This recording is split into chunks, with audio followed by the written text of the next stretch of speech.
Lessons that we can learn from the fowler's snare through a flock of sparrows. Part 3 of 4.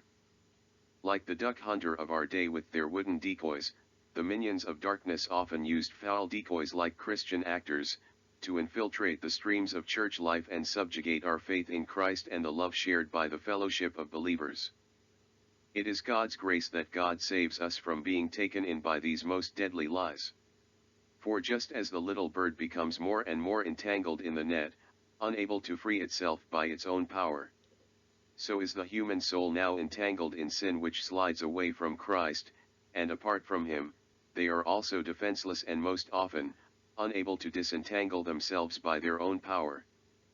Since the soul, the purveyor of godly thought and feeling, are so easily ensnared by worldliness, which is the premier enemy to all spirituality, it is something that God's people must guard their hearts against, by prayer and Spirit-given wisdom.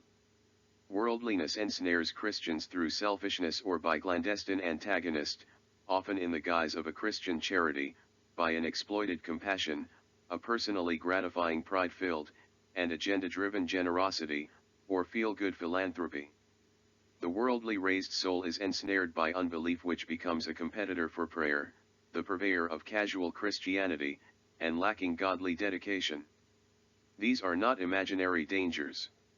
We meet them in everyday life.